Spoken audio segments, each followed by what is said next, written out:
Tomorrow is Valentine's Day. If you look around, you see red hearts, chocolate boxes, and smiling couples. You see love.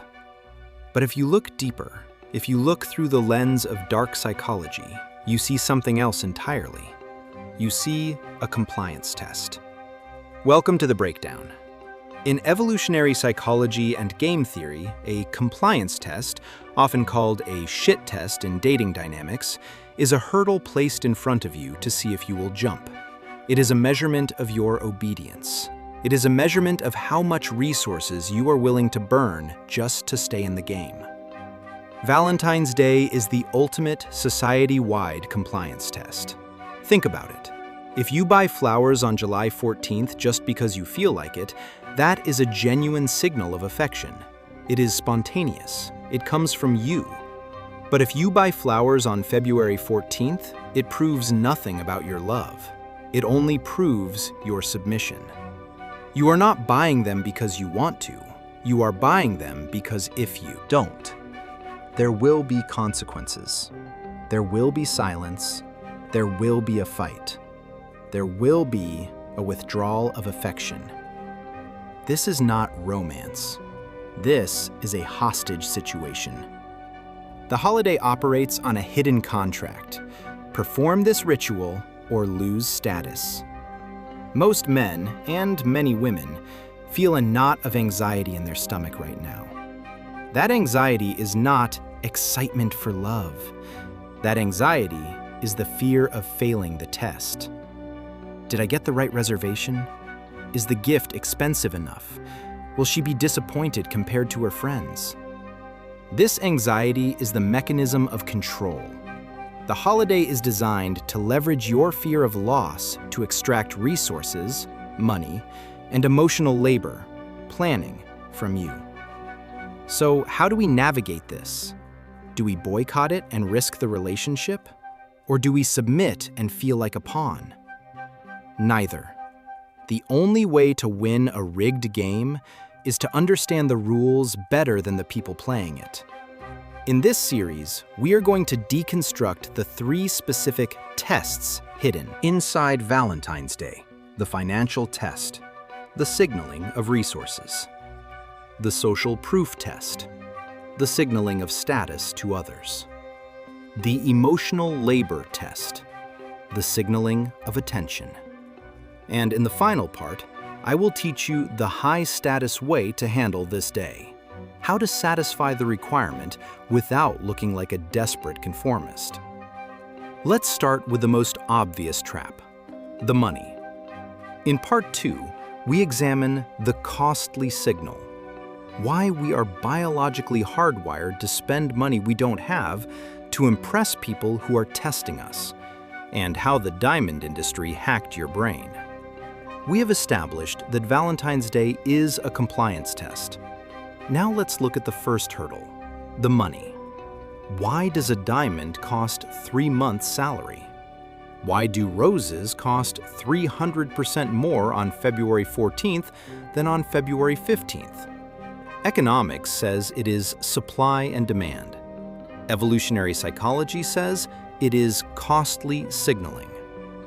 In nature, a peacock grows a massive, colorful tail.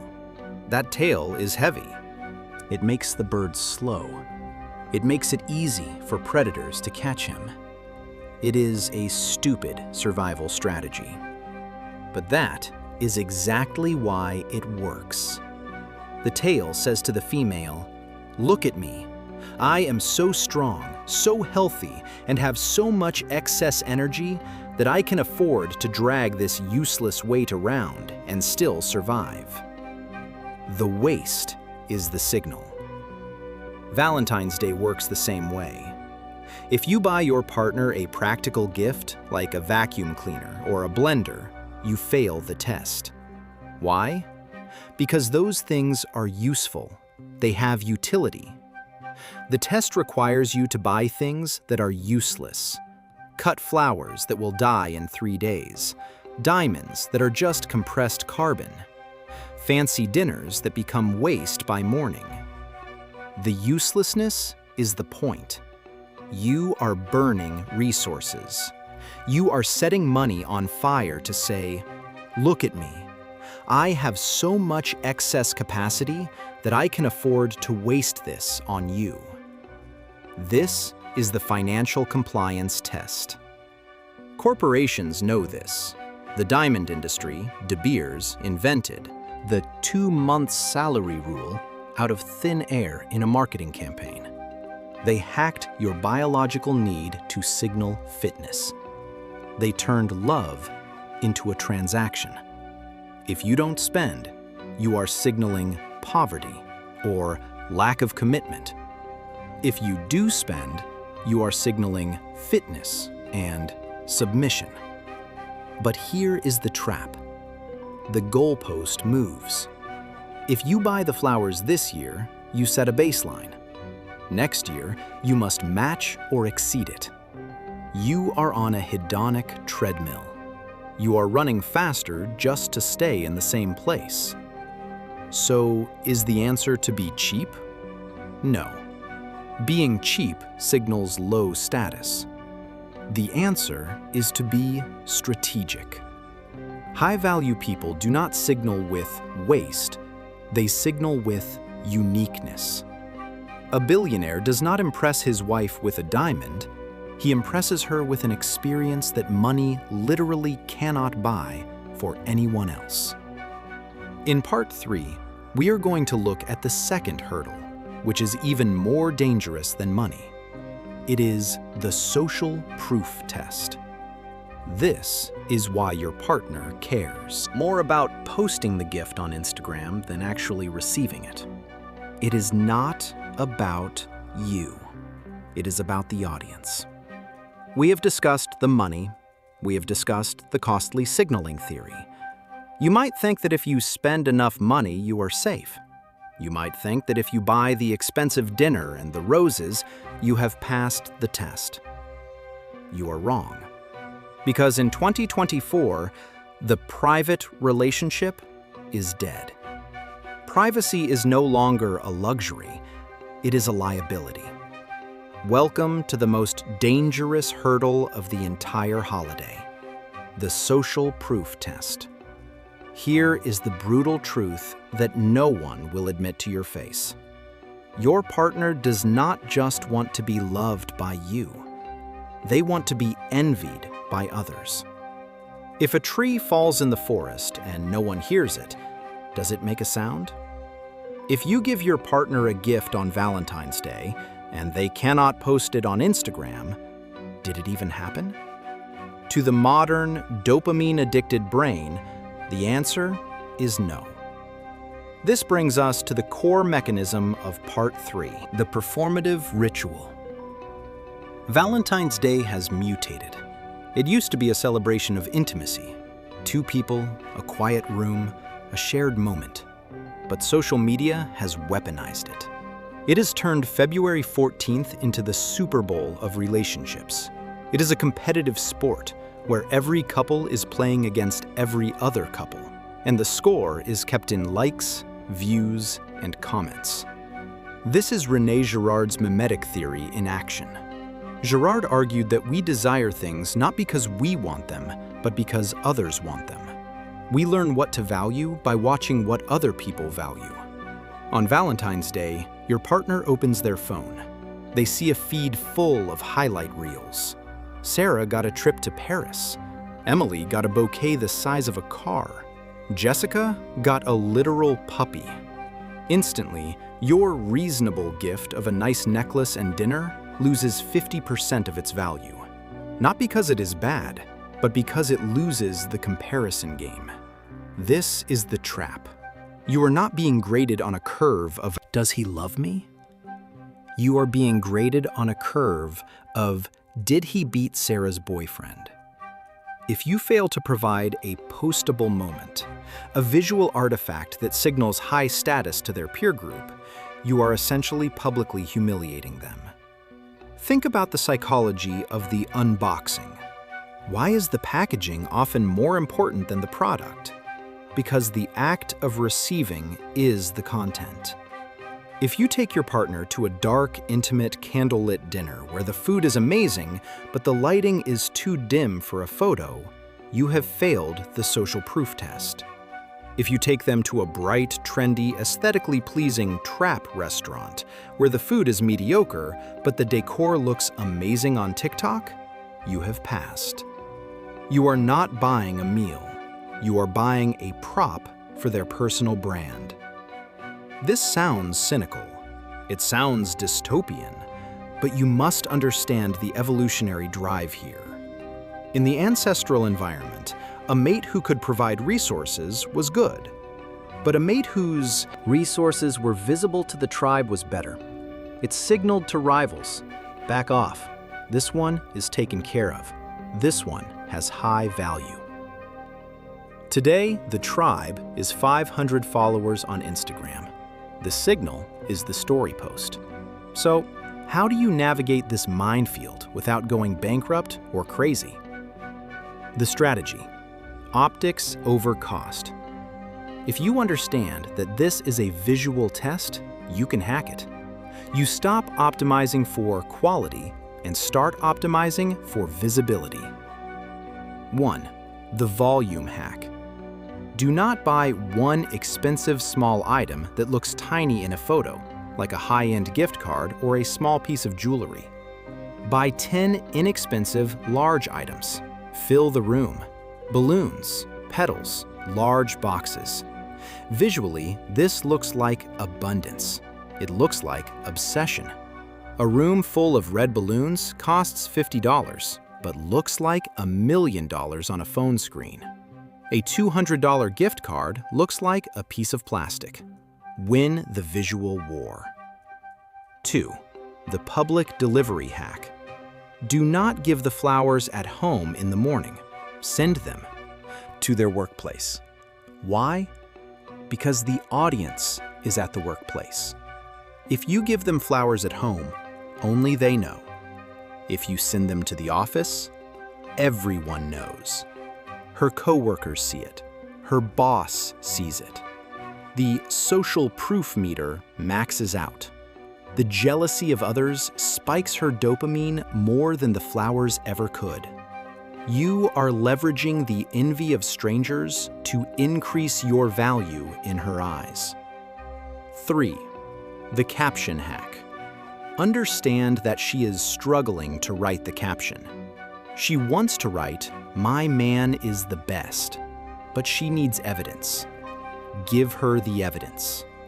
Write a note that is profound, handwritten, and aesthetic. Something that can be photographed next to the gift. You are doing the work for her. You are packaging the content so she can just hit upload. This is the dark reality of modern romance. We are living in a panopticon, where we are constantly watched, judged, and ranked. If you ignore this, if you say, "I don't play those games, I'm old school," you are not being noble. You are being naive. You are opting out of the currency of the realm. You can refuse to play, but do not be surprised when you lose the game. But there is a cost to all this performing. There is a heavy price to pay for constantly managing the stage lighting. This leads us to the third and final hurdle, the one that exhausts you more than the money and more than the social pressure. In Part 4, we will discuss the emotional labor test. This is the requirement that you not only execute the plan, but that you plan the plan. It is the demand for mind reading. If I have to tell you what I want, I don't want it anymore. We will break down why this sentence is the ultimate manipulation tactic and how to decode the silent expectations before they crush you. We have survived the financial test. We have navigated the social proof minefield. You have the money and you have the Instagram strategy, but you are not safe yet. Because there is a third test, a test that is invisible, silent, and designed to make you fail before you even begin. It is the test of emotional labor.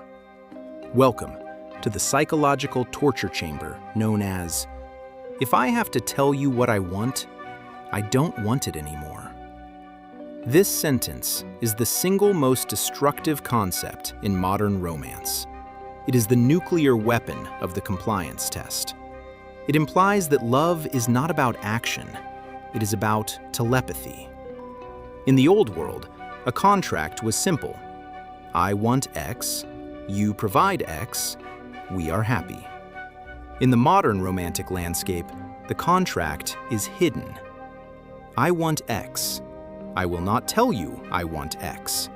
You must guess that I want X. If you guess wrong, you don't know me. If you have to ask, you don't care. This is the double bind. Gregory Bateson, a famous anthropologist, defined the double bind as a situation where a person receives two conflicting messages, and one negates the other. Message A: I don't care about Valentine's Day. Don't worry about it. The verbal trap. Message B: if you actually listen to message A, you will face consequences. The non-verbal reality. You are trapped. You cannot win by listening, and you cannot win by asking. The project manager dynamic. Why is this so exhausting? Because Valentine's Day forces one partner to become the project manager of the relationship, while the other stays the employee. The project manager has to remember the date, research the venue, book the reservation weeks in advance, arrange the logistics, babysitter, transport, timing, anticipate the mood. The employee just has to show up. The emotional labor is the invisible work of holding the entire event in your head. When your partner says, "You never plan anything," they aren't complaining about the activity. They are complaining about the mental load. They are tired of being the CEO of the relationship. They want you to be the CEO for one night. But here is where it gets dark. The test isn't just, did you plan it? The test is, did you plan the correct fantasy without me giving you the blueprint? This is a test of observation versus negligence. If you buy her lilies and she hates lilies, you didn't just buy the wrong flower. You proved that for the last 365 days, you haven't been paying attention. You proved that your observation deck is closed. If you take him to a loud sports bar when he's been complaining about headaches and stress, you didn't just pick a bad restaurant. You proved you lack empathy. The gift is a physical symbol of your attention span. So, how do we hack the mind reading test without actually being psychic? The solution: the illusion of choice, controlled options. Do not ask, "What do you want to do for Valentine's Day?" This is a fatal error. You are dumping the mental load back onto them. You are forcing them to do the work. You are failing the leadership test. Instead, use the A/B close. You do the research. You find two distinct viable options that you know are good. Then, you present them. I've been thinking about next week. I have two plans. Plan A is an Italian dinner at that new place downtown, very classic, dressy. Plan B is a more relaxed, private omakase experience, very chill, just us. Which vibe are you feeling? Analyze what just happened. You took the initiative. You passed the leadership test. You did the research. You passed the effort test. You gave them a choice. You respected their autonomy. You removed the risk. They can't complain about the plan because they picked it. This is how high-status individuals operate. They don't guess, they lead. They don't leave things to chance, they engineer the outcome. By giving two good options, you prove that you know them enough to narrow the field, but you respect them enough to let them make the final call. You have turned a test into a collaboration. But even with the best planning, even with the best gift, and even with the best Instagram post, there is one final trap. The trap of the simp frame. If you do all of this, spend the money, post the photos, plan the date, you risk looking like a supplicant. You risk looking like you are buying their affection rather than earning it. How do you participate in this holiday without losing your dignity?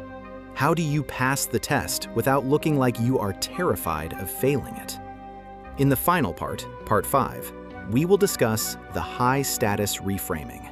I will teach you how to flip the script entirely, how to participate in Valentine's Day on your terms, how to use the takeaway, and how to make the day about celebrating the relationship rather than worshiping the partner. We stop being the employee. We become the prize. We have dissected the trap. We know that Valentine's Day is a financial test, costly signaling. We know it is a social proof test, the Instagram comparison. We know it is an emotional labor test, the mind reading. If you only follow the advice from parts 1 to 4, you will survive. You will pass the tests. You will avoid the fight. But you will still be playing their game. You will still be the employee, hoping for a good performance review from the boss. This is a low-status dynamic. A high-status partner does not act out of fear. They do not act to avoid punishment. They act out of abundance. Welcome to the final stage, the high-status reframing. The core mistake most people make on Valentine's Day is viewing it as a transactional apology. Men, specifically, often treat February 14th as the day they pay their dues for being emotionally unavailable, busy, or distracted the rest of the year. They buy the expensive dinner to buy off the guilt. Women often view it as a loyalty test, checking if they still have the power to extract resources. This creates a toxic, anxious energy. It makes the dinner feel heavy. It makes the gift feel like a bribe. Step 1. The prize mentality. You must reframe the narrative in your own head first. You are not lucky to be with them. We are lucky to be with each other. This subtle shift changes everything. If you believe you are the reacher, the lucky one, and they are the settler, the prize, you will overspend. You will overplan. You will look desperate. Your energy will smell of fear. But if you believe you are also the prize, that your time, your attention, and your love are valuable gifts, then Valentine's Day becomes a joint celebration of a mutual win. The technique. The takeaway. How do you execute this? Do not make the day about worshiping them. Make the day about celebrating US. Low status frame. Here are flowers. Here is dinner. I hope you like it. Did I do good? Seeking validation. High status frame. I booked this place because I know we both love that specific dish, and I wanted to experience it with you. I got you this gift because it reminded me of that inside joke we have. I'm excited for tonight. Sharing an experience. Notice the difference? The high status frame centers your desire and your choice. You are leading the experience, not just paying for it. You are inviting them into your reality. Step 2. The anti-simp protocol. There is a danger in doing too much. If you spend $500 on dinner and she spends $0, you have created a power imbalance. In economics, this is a trade deficit. If you constantly export resources, money/effort, and import nothing, Your currency, value, devalues. You must require investment from them. This does not mean you demand a gift. It means you demand engagement. I handled the dinner reservation. You handle the drinks for the pregame. Surprise me. I've got the night planned. You just need to look amazing in that red dress.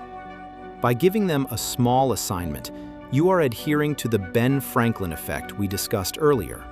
When they invest effort into the night, they value the night more. They become co-conspirators, not just passive consumers. Step 3. The authenticity override. Finally, the ultimate high-status move is to reject the generic script entirely. The generic script is roses plus chocolate plus fancy dinner.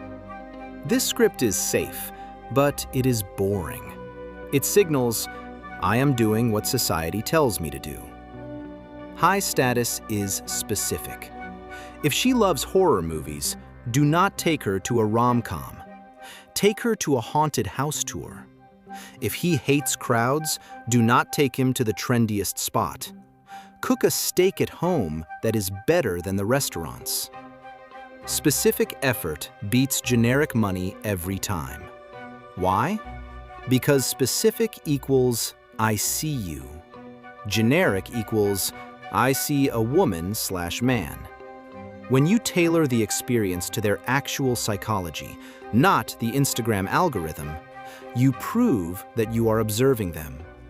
You prove that you are dominant enough to ignore societal pressure and confident enough to lead the relationship in a direction that actually serves both of you.